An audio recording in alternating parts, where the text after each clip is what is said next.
자, 오늘은 요한복음 9장 말씀을 함께 생각해 보겠습니다.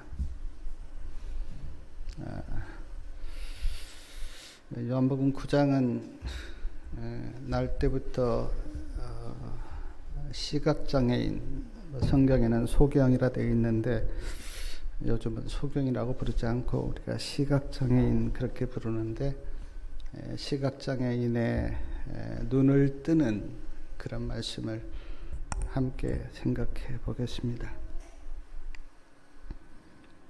요한복음 9장 1절에 보니까 예수께서 길을 가실 때에 날 때부터 시각장애인 된 사람을 보신지라. 예수님께서 길을 가시는데 길에 시각장애인이 구걸하고 있었습니다. 지금도 그렇고 옛날도 그렇고 장애인들은 참 살아가기가 쉽지가 않죠. 길에서 구걸하고 있는 시각장애인을 보고 제자들이 예수님께 묻습니다. 2절에 보니까 제자들이 물어가로되 납비여, 이 사람이 시각장애로 태어난 것이 누구의 죄로 인함이오니까? 자기입니까? 아니면 부모의 죄입니까? 그렇게 묻습니다. 옛날 이스라엘 백성들은 어떤 사람이 장애를 갖거나 고통을 당하면 부모의 죄든지 아니면 자기의 죄든지 두 사람 중에 한 사람의 죄 때문에 그런 일이 당한다, 그렇게 믿고 있었어요. 그 유대인들의 전통을 따라서 지금 제자들이 이렇게 질문을 한 겁니다. 부모의 죄 때문입니까? 아니면 자기의 죄 때문입니까? 자, 이 말씀 앞에서 저도 생각을 좀 해봤어요. 우리가 어디 장애인을, 특히 어린 장애인을 만나면 여러 생각이 듭니다. 왜 그런 장애인으로 태어났을까? 누구 때문일까? 누가 잘못해서 그럴까? 그런 생각을 저도 해봐요. 제가 초등학교 다닐 때 우리 반에 소아마비 친구가 한 사람 있었어요. 반 전체 친구들이 그 친구를 가방도 들어주고, 왜냐하면 잘 못 걷기 때문에 가방도 들어주고 붙잡아도 주고, 계단에 올라갈 때는 이렇게 업어서도 하고, 우리가 그 초등학교 다닐 때 물을 늘 건넜어요. 그때는 다리가 없어서 징검다리 이렇게 냇물을 건넜는데 그 친구가 못 건너는 거예요. 다리가 불편하니까. 그래서 우리가 늘 그 친구를 업어서 그 냇가를 건넜던 그런 기억도 있는데, 그 친구를 보면서도 우리가 그때도 왜 저렇게 소아마비 환자로 태어났을까 하는 생각을 저도 해본 적이 있습니다. 물론 죄 때문에 고통을 당할 수 있어요. 제가 그거를 부인하는 건 아닙니다. 우리가 고통이 여러 종류로 오잖아요.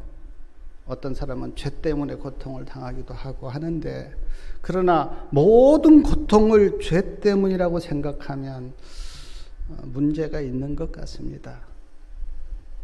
어떤 사람이 큰 고통을 당하면 그 사람은 큰 죄를 지은 사람이고, 어떤 사람이 좀 적은 고통을 당하면 그 사람은 적은 죄를 지은 사람이고, 어떤 사람이 고통이 없으면 그 사람은 죄를 안 지은 사람이고, 그렇게 보면 문제가 있잖아요. 어떤 사람은 죄를 짓고도 잘 살아가는 사람이 있고, 어떤 사람은 우리가 볼 때 한없이 착하게 보이는데 어려움을 당한 사람도 있잖아요. 제자들이 누구의 죄 때문입니까? 라고 예수님께 물었을 때 예수님이 어떻게 대답했는지 요한복음 9장 3절 말씀 우리 다 같이 한번 읽어보겠습니다. 이 사람이나 그 부모가 죄를 범한 것이 아니라 그에게서 하나님의 일을 하시는 일을 나타내고자 하심이라. 예수님은 누구의 죄 때문이라 그렇게 말씀하지 않으셨어요. 제가 생각할 때 예수님은 아마 알고 계셨을지도 몰라요. 왜냐하면 예수님은 다 아시잖아요. 왜 그 장애인이 시각장애인으로 태어나셨는지 예수님은 아셨지만 그걸 말씀하지 않으셨어요. 예수님은.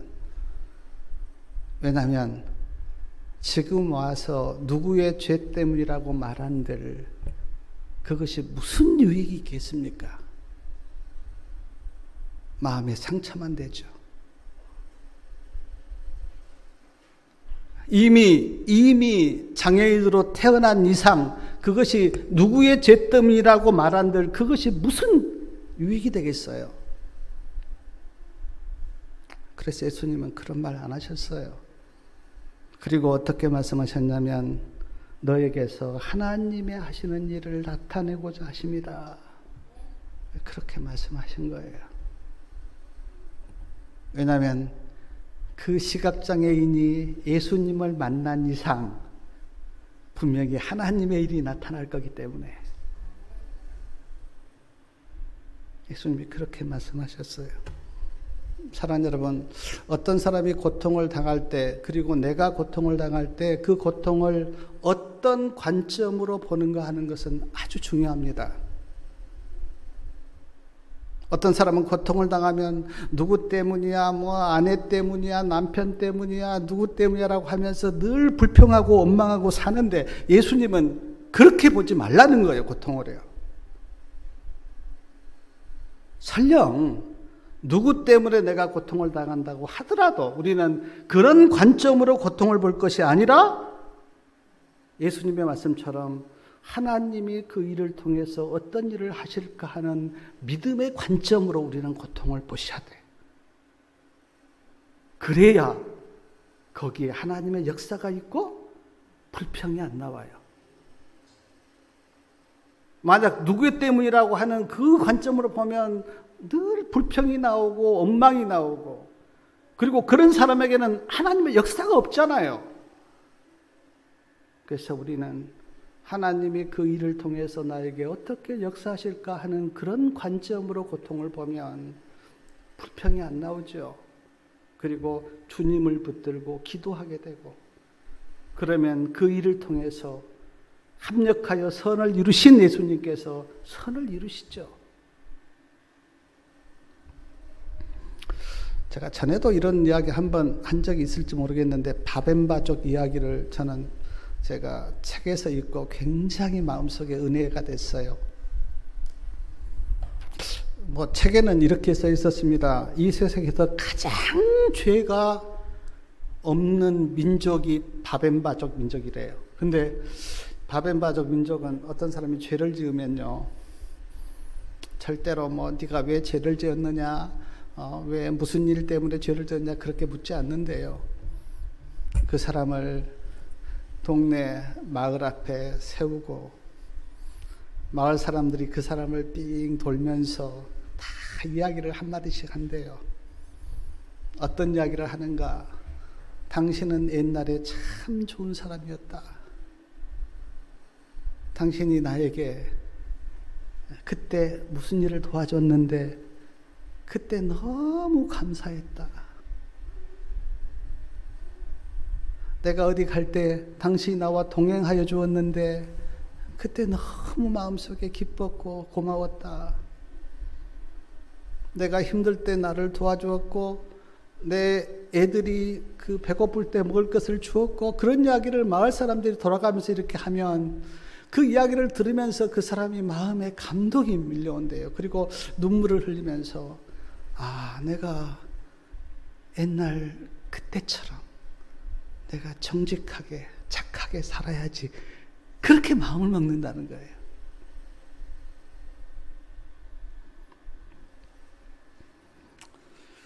사랑하는 여러분, 우리도 어떤 일을 볼 때 무슨 관점으로 보는가, 그리고 그 일을 어떻게 해석하고 그리고 그 일을 하나님 앞에 어떻게 가져가는가 하는 것은 매우 중요합니다.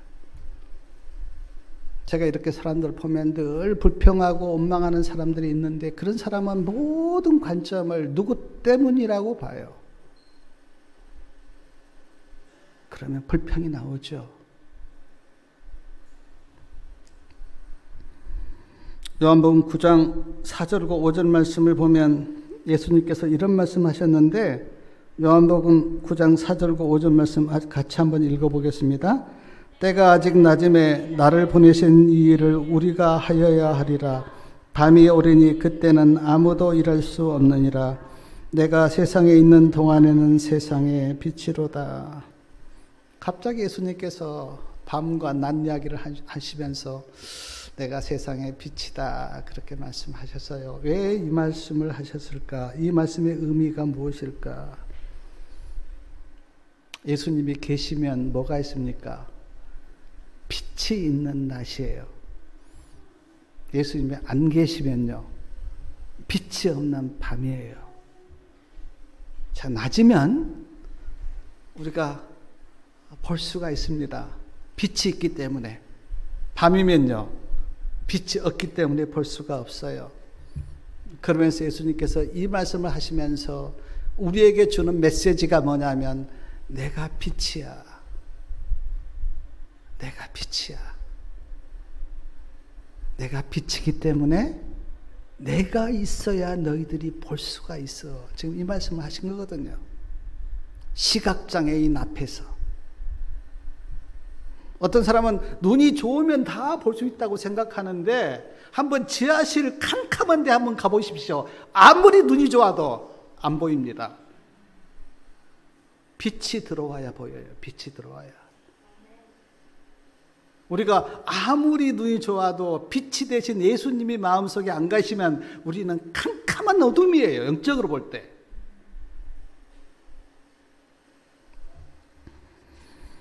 영적으로 보면 예수님이 계셔야 볼 수 있어요. 요한복음 9장 39절과 41절에 보면 그 예수님하고 바리새인들이 좀 이렇게 막 서로 이제 질문을 하고 하는데, 예수님께서 이렇게 말씀하셨습니다. 내가 보지 못한 자들을 보게 하려고 왔다. 그러니까 바리새인들이 뭐라고 또 묻냐면, 그러면 우리가 소경인가? 그때 41절에 보니까 예수님께서 이렇게 말씀하셨어요. 너희가 소경되었다면 죄가 없으려니와 본다고 하니 너희 죄가 그저 있느니라. 이 말씀이 무슨 의미입니까? 만약 바리새인들이 예수님, 우리 다 소경이에요. 우리 안에는 빛이 없어요. 그래서 우리가 못 봅니다. 빛 대신 예수님을 우리가 마음에 영접하고 그러면 우리가 보고 구원을 얻고 영생을 얻을 것입니다. 그렇게 바리새인들이 고백했다면 죄가 없죠. 근데 바리새인들이 우리 다 봅니다. 우리는 잘 봅니다. 그러므로 빛 대신 예수님 필요 없습니다. 그렇게 믿고 예수님을 거절하였기 때문에 그들이 어떻습니까? 죄가 그냥 있는 거죠. 우리도 그렇잖아요. 예수님, 나는 죄인이에요. 예수님이 필요해요. 그리고 예수님을 영접하면 내 죄가 속죄함을 받고 구원을 받죠. 근데 예수님 앞에서 나는 다 봅니다. 예수님 필요 없습니다. 빛 대신 예수님 안 계셔도 나는 괜찮습니다라고 예수님을 거절하면 어떻습니까? 우리의 죄가 속죄함 받지 못하고 우리의 죄가 그저 있죠. 저는 요한복음 9장을 제가 이렇게 묵상하면서 받았던 은혜가 뭐냐면, 예수님은 지금 이 시각장애인을 세워놓고 우리에게 무슨 메시지를 주고 싶으냐면, 너희들 다 소경이야. 내가 없으면 한 사람도 영적으로 다 눈뜬 사람은 없어라고 하는 메시지를 오늘 이 말씀을 읽은 사람들에게 주고 싶어서 저는 요한복음 9장을 썼다, 그렇게 저는 봤어요. 왜냐하면 유대인들은 예수님을 믿지도 않으면서 다 자기들이 우리는 봅니다. 우리는 아브라함의 자손입니다. 우리는 다 보고 있기 때문에 주님 필요 없습니다. 그렇게 믿고 있었거든요. 그래서 저는 이 영적 시각장애인 이 사람이 누구를 표상하냐면, 영적으로 눈먼 이 세상 사람들을 표상하고 있다. 저는 말씀을 그렇게 봐요. 너희들 눈 떠야 돼. 눈 떠려면 예수님 만나야 돼.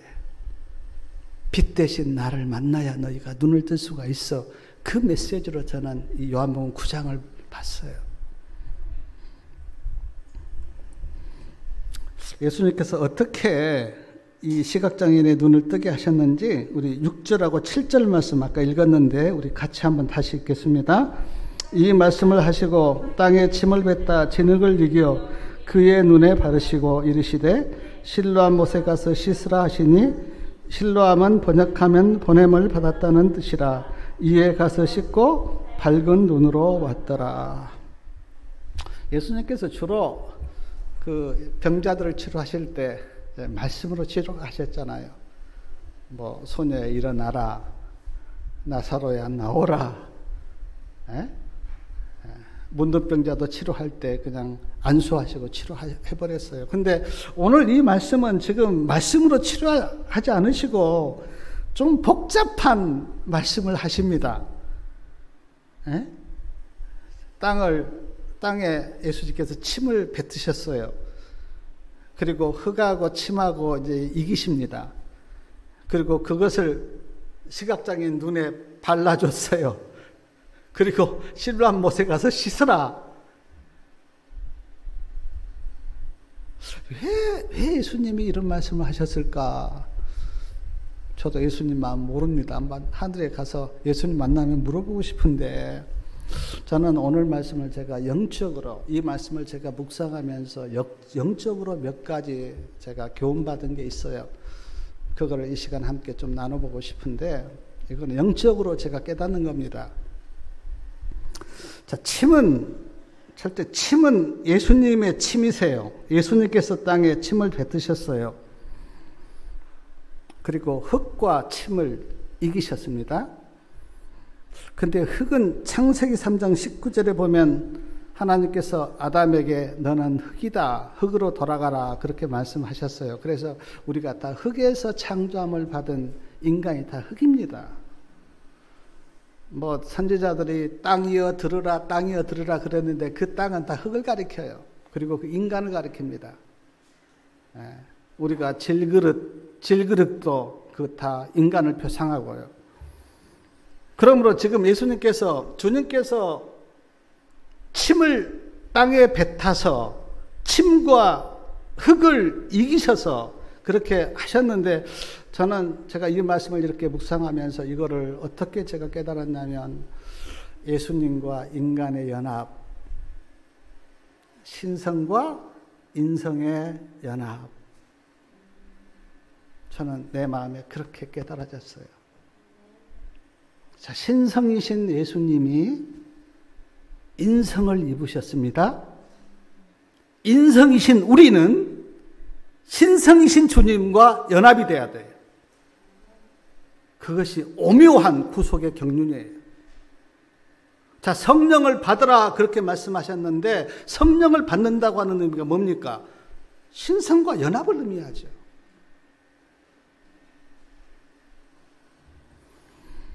사랑하는 여러분, 우리 인성 그대로 있으면 아무 일도 일어나지 않습니다.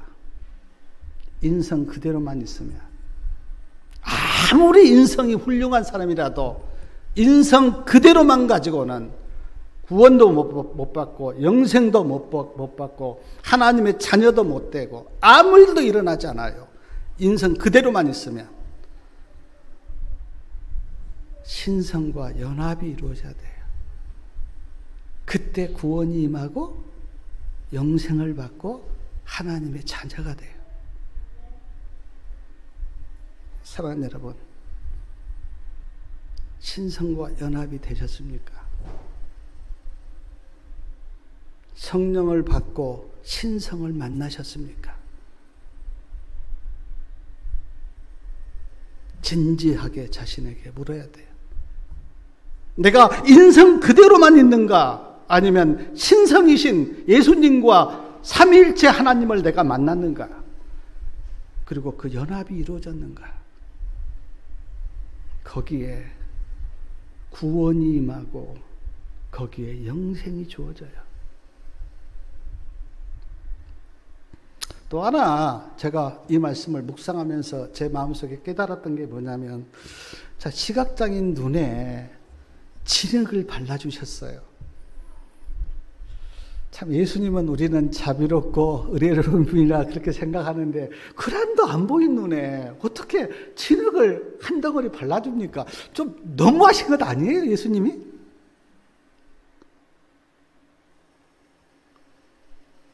아니 그래도 안 보이는데. 근데 저는 이 말씀을 제가 이렇게 깊이 묵상하면서 제 마음속에 어떤 깨달음이 왔냐면, 제가 아까도 이야기했지만, 자, 이 시각장애는 자신의 눈이 안 보이기 때문에 내가 뭐 시각장애라고 하는 것을 느끼고 있어요. 근데 영적인 시각장애인은 느낍니까? 못 느낍니다. 한번 저기 김천 시내 뭐 김천역이 됐든 어디 가서 당신이 지금 소경입니다 라고 한번 물어보세요. 아무도 내가 소경입니다는 그 고백 안 할 겁니다. 영적 시각장애인들은 다 몰라요. 그래서 저는 이 말씀을 제가 어떻게 깨달았냐면, 자기가 영적으로 소경인지 모르는 이 세상 사람들에게 지금 예수님은 한 메시지를 주시는데, 눈에 진흙을 발라주면서 너도 영적 소경이야. 이 메시지를 성경을 본 모든 사람에게 주님께서 지금 주고 계신 거예요. 네가 영적 소경이야. 그것 알아. 그러면서 우리의 눈에 진흙을 발라주시는 거예요. 너 소경이야. 그러므로 너에게는 내가 필요해. 빛 대신 예수님을 네가 만나야 눈을 뜰 수가 있어. 그대로 있으면 너는 영적 소경으로 그렇게 끝나. 저는 그 메시지를 주님께서 그 시각장애인의 눈에 진흙을 발라주면서 우리에게 주고 있다고 믿어요. 저는 이 말씀을 보면서 그래, 맞다. 주님께서 내 눈에 진흙을 발라주면서 나에게 말씀하시기를, 너 내가 없으면 너 영적 소경이야. 사랑하는 여러분, 그런 자기 자신의 소경됨을 깨닫고 주님을 만나시기 바랍니다. 그렇지 않으면 예수님이 나에게 누구신지를 잘 몰라요. 내가 영적 소경이라고 하는 것을 깨달으면, 아, 나에게는 빛이 되신 예수님이 필요하구나, 그렇게 깊이 느낄 건데, 영적 소경임을 깨달지 못한 사람은 아무리 예수님을 이야기해도 그래, 예수님은 예수님이고 나는 나지, 그렇게 하면서 예수님을 영접하지 않아요. 바리새인들이 그런 거 아니에요. 바리새인들이 자기가 영적 소경임을 모르니까 예수님께서 아무리 이야기해도 우리는 잘 보고 있습니다. 우리는 아브라함의 자손이고 다 진리도 알고 구속의 경륜도 알고 예수님 필요 없습니다. 바리새인들이 그런 거 아니에요.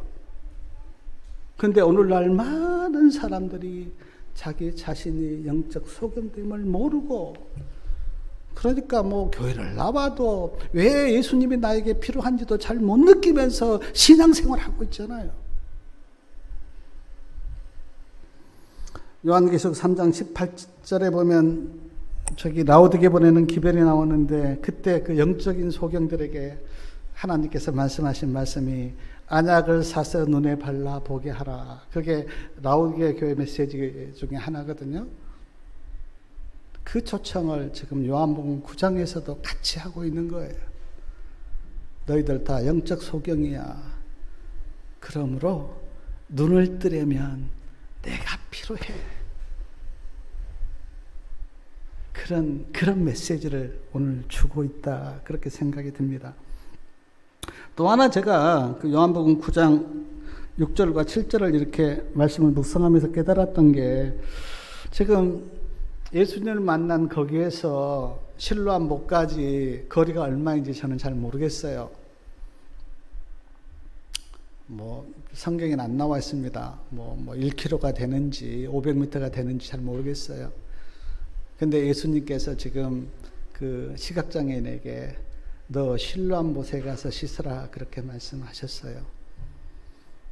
사랑하는 여러분, 앞이 보이지 않은 시각장애인이 그게 뭐 500m가 됐든 1km가 됐든 가기가 쉬웠을까요? 그 자리에서 씻으라 그렇게 말씀하셨다면 모르겠지만, 실로암 못에 가서 씻어 그렇게 말씀하셨는데 가기가 쉬웠을까요? 제가 순례잡기 하면서 수건으로 눈을 딱 가리고 가는데 10m를 못 가겠더라고요. 솔직하게. 안 보이니까. 어려웠을 겁니다.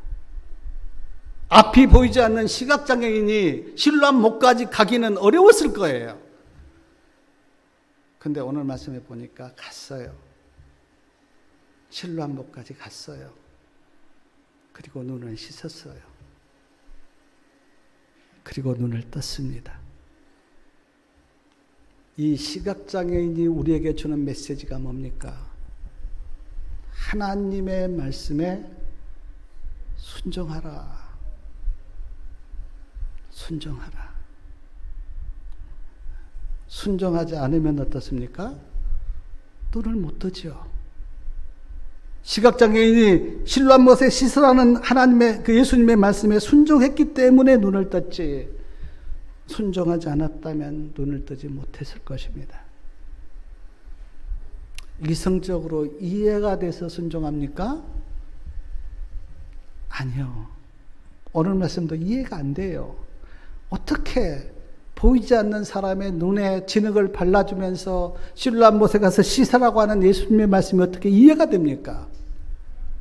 이해 안 돼요. 나에게 유익이 돼서 순종합니까? 그것도 아니에요.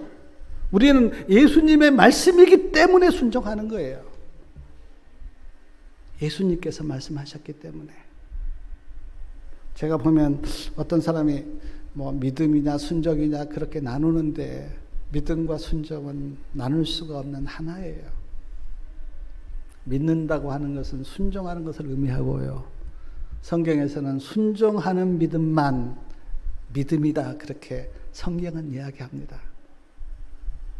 우리가 잘 알잖아요. 하나님께서 사울 왕에게 하셨던 말씀, 순종이 제사보다 낫다. 여리고성이 어떻게 무너졌습니까? 싸워서 무너뜨린 거 아니에요. 하나님의 말씀에 순종하니까 여리고성이 무너졌어요. 나만 장군이 어떻게 고침을 받았습니까?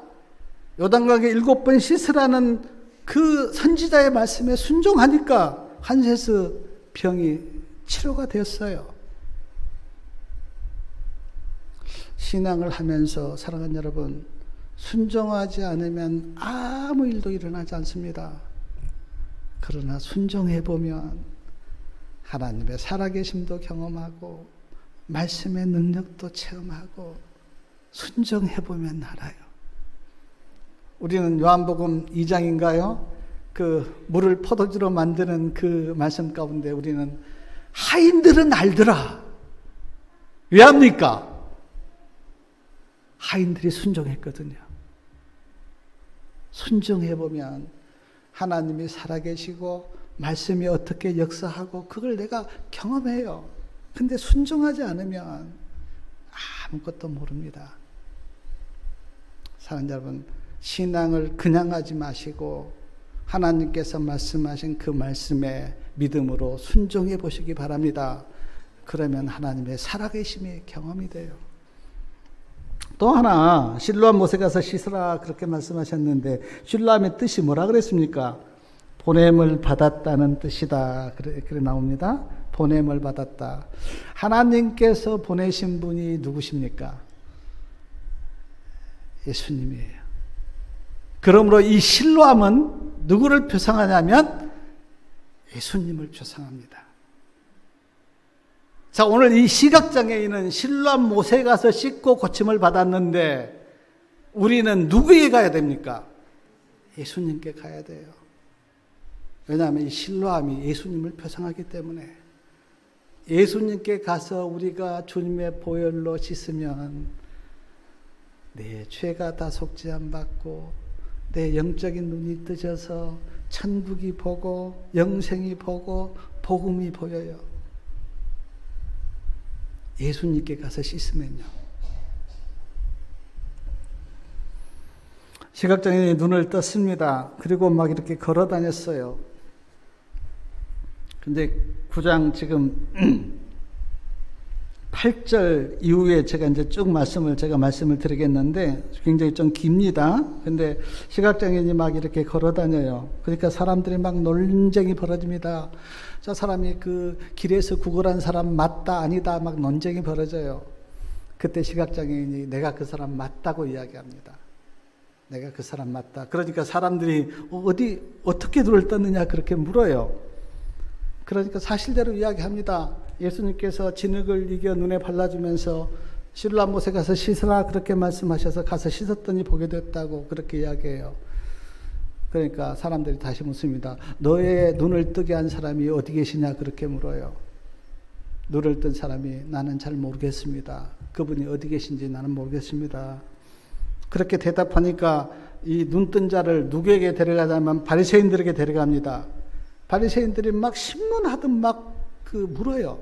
어떻게 눈을 떴느냐? 뭐 이렇게 해서 눈을 떴다 그렇게 이야기하니까 바리새인들이 예수님을 정죄합니다. 안식일에 눈을 뜨게 한 것을 보니까 그 사람은 하나님께서 온 자가 아니다. 그렇게 정죄해요. 그러면서 눈을 뜬 자에게 묻습니다. 너는 그 예수를 누구라고 생각하느냐? 뭐 성경에 다 나온 이야기예요. 그 사람이 내가 보기에는 선지자이십니다.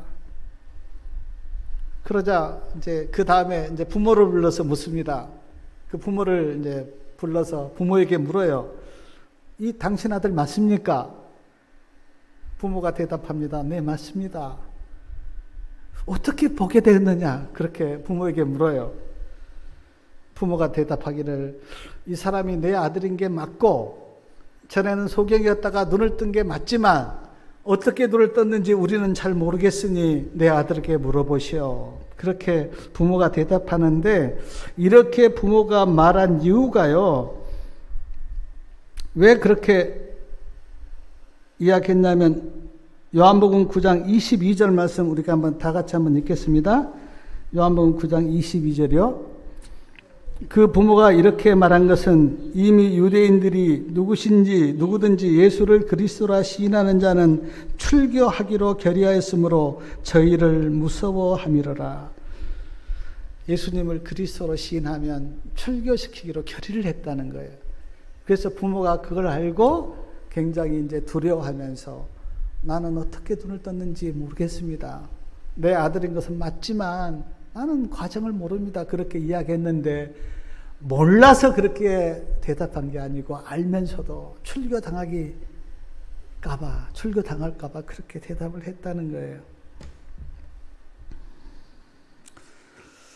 바리새인들이 눈을 뜬 자를 다시 불러서 말합니다. 우리는 예수가 죄인인 줄 아노라. 눈을 뜬 자가 말합니다. 그분이 누구인지 나는 잘 모르지만 내가 한 가지 아는 것은 전에는 내가 보지 못하다가 지금은 보는 것입니다. 요한복음 9장 28절에 보니까요. 욕하면서 바리새인들이 이렇게 말해요. 너는 예수의 제자지만 우리는 모세의 제자라. 눈을 뜬 자가 말합니다. 하나님께로부터 오지 않았다면 눈을 뜨게 할 수 없을 것입니다. 그리고 바리새인들이 눈을 뜬 그 사람을 쫓아냈다. 그렇게 성경에 나와요. 쫓아냈다. 쫓아냈다는 의미가 뭡니까? 출교시켰다. 그런 뜻이에요. 예수님이 그 소식을 듣습니다. 아, 내가 눈을 뜨게 한 그 사람을 유대교회에서 출교시켰다고 하는 소식을 듣고 예수님이 그를 만납니다. 그리고 그에게 물어요. 내가 인자를 믿느냐? 그 사람이 뭐라고 대답합니까? 내가 믿고자 하나이다. 그러면서 예수님 앞에 경배합니다. 그리고 그를 예수님이 자기 양으로 맞아들여요. 요한복음 10장에 보면 예수님은 선한 목자시고 우리는 양이라 그랬는데 예수님께서 목자가 되셔서 한 마리 양을 찾으신 거예요. 이것이 요한복음 9장의 말씀이에요. 제가 이 말씀 이렇게 묵상하면서 누구 생각이 났냐면 제가 옛날 들었던 시각장애인 목사님 안요한 목사님의 간증이 제가 떠올랐어요. 이 간증을 드리고 말씀을 마치겠는데, 안요한 목사님 아버님은 목사님이셨어요. 그래서 어렸을 때 교회를 잘 다녔습니다. 하나님도 믿고 예수님도 믿었어요, 어렸을 때는. 근데 이 안요한 목사님이 사춘기 때 아버님이 사역을 하시는데 너무 힘들게 사역을 하시는 거예요, 아버님이. 그때 이제 반항심이 생긴 거예요. 아, 이렇게 힘들게 교회 섬기고 사역할 바에는 나는 하나님 안 믿겠다고 하고는 뛰쳐나간 거예요. 그리고 하나님을 떠났어요. 그리고 이제 사춘기를 지나고 공부는 잘했다 그래요. 공부를 잘해서 학교 졸업하고 좋은 직장 들어갔어요. 그리고 아내 만나서 이제 결혼도 하고 잘 살고 있었어요. 근데 37살 때 갑자기 눈이 안 보이는 거예요. 안과에 가서 검사를 해보니까 시신경이 다 망가져 간다는 거예요. 그래서 눈이 안 보인 거예요. 그때는 뭐 고칠 어떤 길도 없고 그래서 절망 가운데 직장도 못 나가고 완전히 절망 가운데 있는데 아내마저 떠났어요. 완전히 절망이죠. 그때 안요한 목사님이 다시 예수님을 찾았어요. 예수님, 나를 받아주십시오. 그리고 예수님을 다시 찾아서 신학교를 가서 목사가 되었어요. 시각장애인 목사예요. 일반 교회에서는 사역을 못하니까 그 시각장애인들이 모여있는 것에 이제 사역을 하면서 여기저기 다니면서 이제 살아온 이야기를 간증으로 했어요. 내가 전에는 이런 사람이었는데 이렇게 살다가 시각장애인이 되어서 이제는 내가 목사가 되었다고 간증을 하러 다니는데 어느 날 독일에서 연락이 온 거예요. 그 눈을 고쳐주겠다고 독일에서 연락이 온 거예요. 처음에는 너무 반가워서 이제는 뭐 눈을 뜨게 되었으니까 잘 됐다라고 이제 생각을 했는데 이 안요한 목사님이 조용히 자기가 살아온 자기 생애를 돌아봤다 그래요. 자, 눈이 잘 보일 때는 예수님 떠나서 세상에서 재미 보고 살다가 눈이 안 보이니까 그때 다시 예수님 만나서 내가 목사가 되었는데, 눈이 잘 보일 때는 구원은 못 보고 세상 것만 보고 거기에 만족하면서 살다가 이제 눈이 안 보이니까 다시 예수님께 와서 세상 것은 못 보지만 구원도 보고 또 예수님의 영적인 세계도 보고 천국도 보고 그렇게 되었는데, 내가 예수님 만나서 영적인 세계에 눈을 떴으면 됐지, 이제 나이 먹고 늙어서 뭐 세상을 더 보겠다고 내가 독일까지 가서 수술을 받겠느냐고 거절하셨다는 거예요. 하나님, 내가 이제는 눈이 안 보여서 세상 것은 못 보지만 영적인 하나님의 세계를 보게 되었으니 하나님 감사합니다. 이것으로 저는 만족합니다. 근데 제가 이 간증을 이렇게 들으면서 눈이 안 보이면 참 많이 사는데 힘들겠죠. 그러나 우리가 세상 것을 봄으로 눈으로 유혹받는 게 또 얼마나 많습니까? 저는 지금 눈 감고 제가 창세기부터 계시록까지 쭉 말씀 생각하면서 하나님의 그 모습, 예수님의 모습, 천국의 모습, 그런 거 쭉 누워서 생각하면 너무 마음이 기쁘고 좋아요. 그때 눈을 뜨고 세상을 보면 시험이 많아요. 안요한 목사님이 그렇게 했다는 거예요. 내가 이제 영적인 세계 보고 천국 보고 예수님을 영적으로 만나고 하나님 만났으면 됐지. 내가 이제 와서 더 뭐 세상에 뭘 보겠다고 내가 독일까지 가서 수술을 하겠느냐고 거절하셨다는 거예요. 사랑하는 여러분, 우리 성도님들은 한 사람도 안 보인 사람 없습니다. 눈 다 보고 계세요. 축복이죠. 복입니다. 그러나 영적인 눈은 뜨셨습니까? 자, 육적인 눈은 잘 보여서 축복이에요. 그러나 영적인 눈은 뜨셨습니까? 영적인 눈을 떠서 예수님도 보시고 천국도 보고 복음도 보고 구속의 경륜도 보십니까? 요한복음 9장이 주는 메시지가 영적인 눈은 떴느냐. 바리새인과 아까 내가 그 눈을 뜬 자 사이에 그 벌어지는 여러 일을 내가 그냥 간단하게 말씀드렸는데, 그 눈을 뜨지 못한 바리새인들이 얼마나 답답하게 어떻게든 예수님을 안 믿게 하려고 온갖 수작을 쓰는 이 말씀을 볼 때 그들이 얼마나 불쌍한지. 영적인 눈을 뜨지 못하면 이렇게 돼요.